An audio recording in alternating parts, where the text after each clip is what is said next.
I'm thinking of going back to my parents' house to give birth. I've been staying there for a few months, I said to my mother-in-law. She's probably going to make sarcastic remarks about who will take care of the household chores. Thinking that way, my mother-in-law said something beyond my expectations. Oh, really?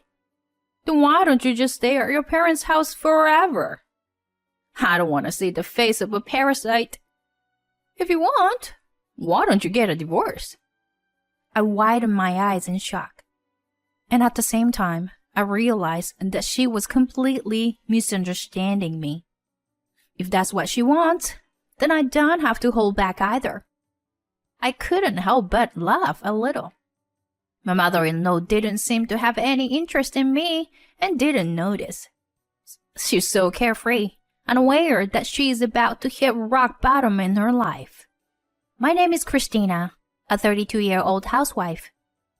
I started dating my husband Aaron in college, and we got married after becoming working professionals.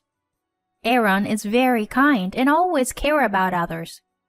He has saved me many times. But when I told him that again, he said with a bashful look, "It's because of you, Christina, that I became kind to others." Huh? Me? It was news to me that I had been the catalyst for Aaron's kindness. I had always thought that Aaron had a kind nature from the beginning. Actually, I used to be a troubled teenager until high school. Because of that, I didn't have any close friends. I wondered if I would always be alone even after entering university. When I first entered there, I got lost on campus. Remember? Ah, was it during the first orientation? Listening to his story, I remembered our first encounter. He seemed to struggle with reading maps, and I, as a fellow freshman, approached him and offered help. At that time, you said, "We have the same orientation, let's go together." When you invited me with an innocent smile, I thought you were a very beautiful person. Hearing him say that, I couldn't help but blush. But in reality, he didn't confess his feelings to me until much later. Did you fall in love at first sight with me? Perhaps? When I asked that, he laughed and shook his head. It's a little different from that. At that time, it was more admiration than love. I thought your soul was beautiful. I wanted to get to know you as a person. I wanted to be a kind person like you. I wanted to be someone who could reach out to anyone, just like you. So I worked hard to become that person, you know? From my perspective, I believe he has always been kind to people even back then. He didn't tell me much about his past back when we started dating, and I didn't really care about it because I was already in love with who he was. I even knew that he was the one for me from the early stage of our relationship. That's how sincere he was. And now, even though I heard that he had a troubled past, I wasn't surprised. Since I met his parents after getting married, I can imagine how they were. They were, if I may say, nothing like Aaron. That's because when I met his parents, they looked down on me. My parents have unbelievably bad personalities. Aaron had informed me about it beforehand, so I was already aware. They didn't even listen to me or Aaron, and frowned blandly, and said, "What a poor-looking girl. Aaron must have had bad taste in women. I hope you got a good education. How good were your grades?" I was surprised that my in-laws were not afraid to say such a thing when they first met me. My husband apologized to me the whole time, and I felt sorry for him. They treated my husband the same all his life. Whenever Aaron got a low score on a test since he was young, his parents would say things like, "Why is this child so stupid? Is he really our child?" He often heard words that you wouldn't say to your own child. It must have been tough not to be influenced by such a family environment. Aaron finally gained his freedom from his parents when he went to college and started living on his own. He made efforts to become a good person and developed his current calm personality. Now, we have met, married, and everyday life is filled with happiness. And to add to our happiness, we received even more joyful news. I became pregnant. I wonder if it's a girl or boy. While eagerly awaiting the birth of our child, we decided to love our child with all our hearts. Since Aaron's work hours overlap, I called my mother-in-law. "What is it?" As soon as I started speaking, my mother-in-law responded with a burdensome tone. "I'm pregnant." "Oh, a grandchild will be born? Is it a boy or girl?" "No, I don't know yet." "Girls are no good. They can't earn money. If you give birth, make sure it's a boy. I absolutely won't accept anything else." "Oh, that's... As for the gender, it's something that we can't control." "It's the wife's job to figure that out. I can't stay silent while my precious eldest son is being exploited." I couldn't believe how she was arrogant and looked down on me. Even though they always targeted Aaron with sarcastic remarks, now they suddenly call him their precious eldest son. I restrained myself from responding and decided to calm my mind. "Well, this is just a notification. Excuse me for now." Saying that, I hung up the phone. When Aaron came back, I informed him about his mother's reaction.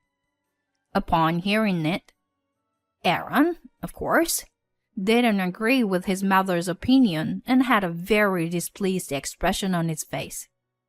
"Precious eldest son? Are you kidding me? My mother is always looking for someone to attack and persistently targets them with relentless attacks. That's why when the target is someone other than me, she suddenly starts calling me that. Anyway, you don't have to listen to her at all." I nodded in agreement. Since my mother-in-law never called us, I thought it was fine that way, but surprisingly, my mother-in-law showed up at our house a few months before the expected delivery date. Even though it's far from her house, she came to our house without any prior contact. She barged into our house and started telling me what to do. "If you can support parasites, then support me too." Am I the parasite she's referring to? As I was close to giving birth and my belly had grown big, I couldn't move much even if she commanded me. "But I'm sorry, but I want to rest, 'cause my belly is already big." As soon as I said that, my mother-in-law suddenly got angry. "What are you even here for in this house? You're just a housewife, right? Then take care of me and Aaron." "You useless person." Both Aaron and I were taken aback. "Cut it up, Mom. If you plan on biting Christina any further, I'll kick you out of this house right now." Being reprimanded by her own son, my mother-in-law quieted down for the time being. However, she still gave me sharp glances as usual. It seems that she had a fight with my father-in-law and left the house. "My mom is relentless. If it continues like this, it will stress you out. Maybe it's better for us to escape from my mom. How about going back to your parents' house for the delivery?" What Aaron said made the most sense. The most important thing for us right now is the baby in my belly. "Yeah, I think that's the best option." After explaining the situation, my father agreed to come and pick me up. The next day, I approached my mother-in-law, who was lounging on a sofa. "I've decided to go back to my parents' house to give birth. I'll be staying there for a few months." Thinking that she would say something unpleasant again, My mother-in-law smirked and spoke. "Why don't you just stay at your parents' house forever? I don't want to see the face of a parasite." "Maybe you should get a divorce then." Come to think of it, she has always called me a parasite. She probably thinks I've been relying solely on Aaron's income. Since I didn't want to have any involvement with my in-laws, we never discussed our income or financial matters. So my mother-in-law must have misunderstood the situation. Well, I should get going then. After that, I returned to my parents' house as planned. Aaron finished work on the weekend and joined us at night. "It seems like your mother intends to rely on you completely, Aaron. That's why I think she'll keep clinging to our house." I shared my thoughts with my husband. He had a troubled expression on his face. That's when I made a suggestion. "I think we should sell the house." My words surprised both Aaron and my parents. In fact, that house was a gift from my grandfather when I got married. By the way, my grandfather is a well-known real estate tycoon in that area. He dotes on me a lot. When I became a working adult, I was entrusted with managing my grandfather's real estate, so the house is under my name. If I explain the situation to my grandfather, I'm sure we can sell it quickly. So I told my grandfather about it. And "I can't believe it has come to this. Your husband's parents were also living in a property I manage, I think.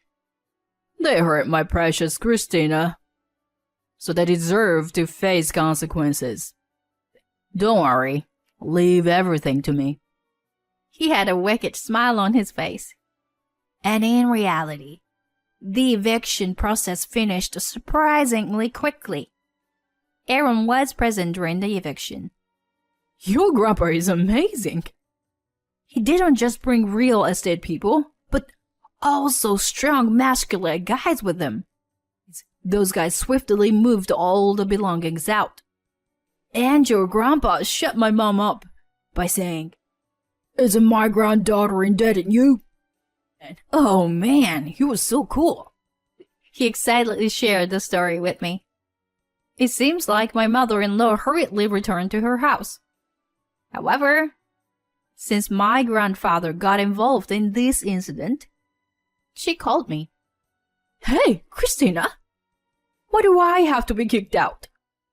Moreover, selling Aaron's house without permission is a crime." "No, that house belongs to me." "What are you talking about?" "That house was a wedding gift from my grandfather. So, you have no right to kick me out and continue living there." Taking this opportunity, I decided to tell her everything. Besides, I do have my own income. "What? You've just been staying at home all this time." "I have passive income, so I don't need to leave the house often." "Passive income?" "I own some apartments and parking spaces, you know. I work more than someone who suddenly intrudes into other people's homes and treats a pregnant woman like a servant. Don't you think?" "You? That's not something you should say to your mother-in-law." "Aaron wants to talk to you, so let me put you on speaker mode."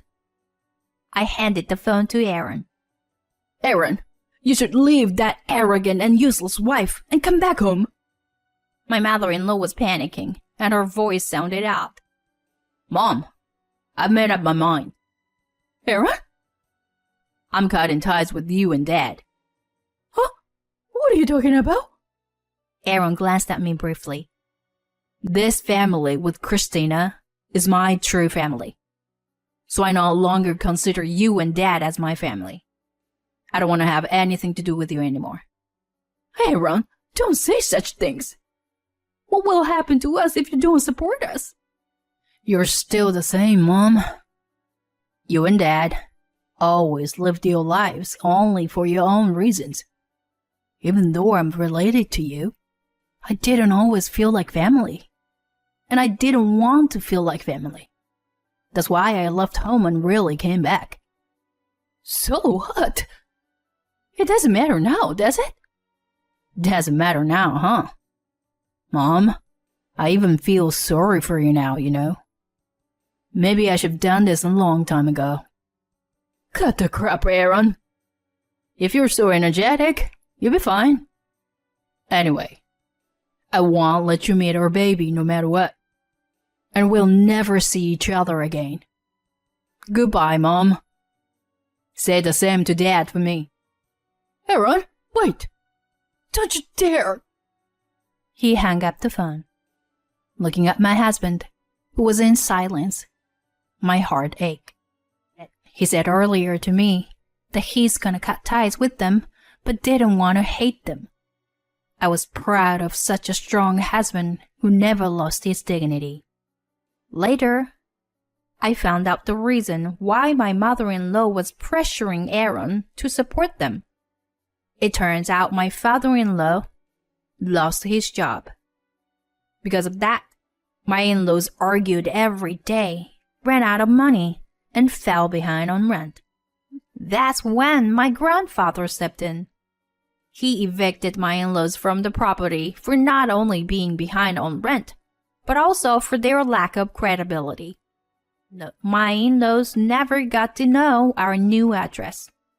And so, the ill-tempered couple, now estranged from their son, started living in a live-in job. Even at work, they couldn't hide their personality, and quickly became isolated from their colleagues.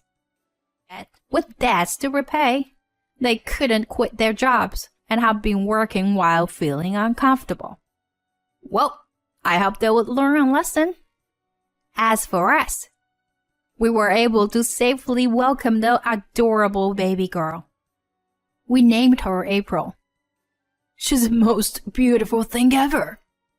My husband tears up holding her in his arms.